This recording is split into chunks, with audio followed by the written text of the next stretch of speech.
Hello, welcome all. Welcome to Ojas Tattva. Today we will talk about importance of diet in relation to autism. So there is a very beautiful saying in Ayurveda that if your diet is wrong, medicine is of no use, and if your diet is correct, medicine is of no need. So think about that. I mean, it's such a beautiful saying.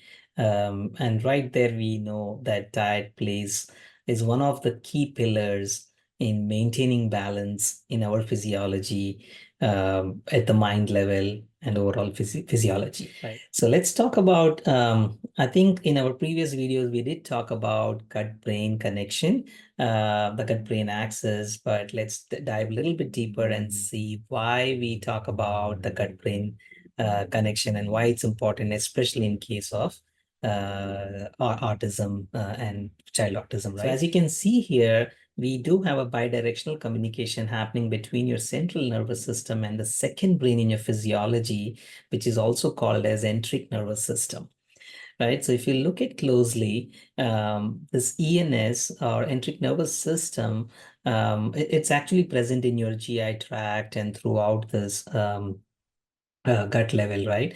And it's responsible for a lot of functions, like constantly it sends signal to your central nervous system from where all the decision, it's like your cockpit, that's where all the decisions are made. So again, we have seen like if you talk to your friends and someone else in your circle, you will find people where some of them they say that, hey, even if I don't eat, I don't feel hungry at all, right? And on the other hand, some of your friends may say that, hey, I feel hungry every other within half an hour, even though I have a full meal, I'm still hungry in half an hour. So what it means is that the metabolism or the digestion rate, the speed at which things are being digested is varying from person to person. Now, this ENS is directly responsible for regulating that speed at which this digestion happens, right? That's why it's so important in cases of the autism and this thing. How do we make sure this ENS is healthy and sends good positive signal to the central nervous system so that the right decisions are done, right? In addition to this thing that we just spoke, enteric nervous system is also responsible in regulating the enzyme release from your stomach and acids and the mucus lining in your intestinal wall and everything. So all those management of optimal release of mucus and enzymes is also a function of enteric nervous system. Okay, and then of course we know that there is a saying like, hey, let's go with the gut feeling. If someone is saying that means that's another brain that's making decision, right, at the gut level.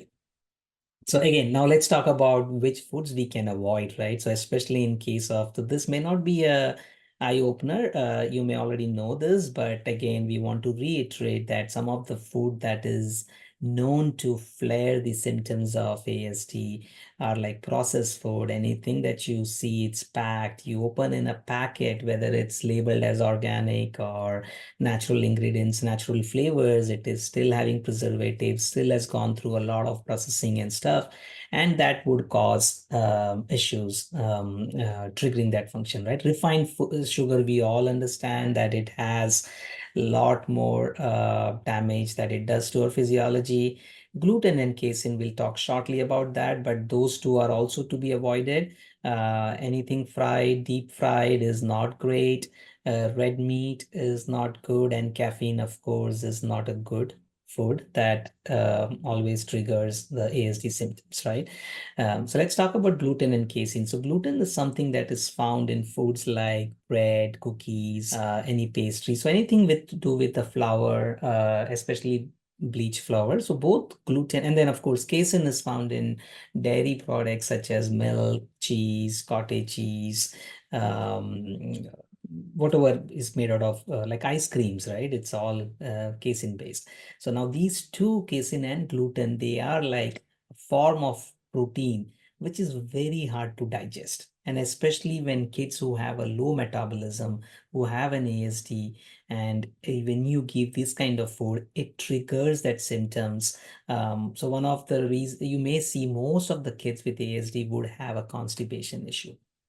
They may not have a smooth bowel movement in the morning, and they're always constipated. And adding this gluten and casein diet, like giving more bread, more cookies, and more milk and other thing, it is only adding to that cause of being constipated, right? So now, as you can see here, these food is actually impacting adversely the central nervous system, and at the same time triggering some autoimmune response in your GI tract. And then a combination of these two are flaring up all your ASD symptoms, right? And it's just spiking, and all kind of mood related, emotional, all those are coming from this.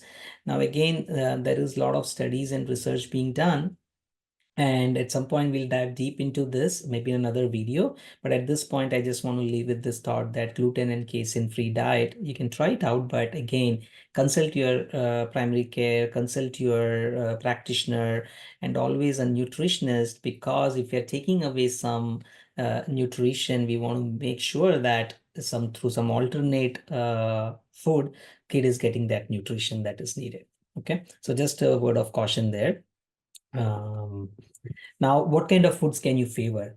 Other fruits like papaya, watermelon, all kind of berries, anything that is ripe and it's not too sour and it's sweet in nature, you can give that to the kid. Whole grains like millets, barleys, anything, rice, all kind of rice is great, right? Just stay away from wheat, gluten, and those kind of thing. But all other pulses, your mung beans, everything is great. All kind of vegetables are good that you can give kid. But again, give food that is easy to digest, right? That's the key. So that way we can address the constipation issue, right?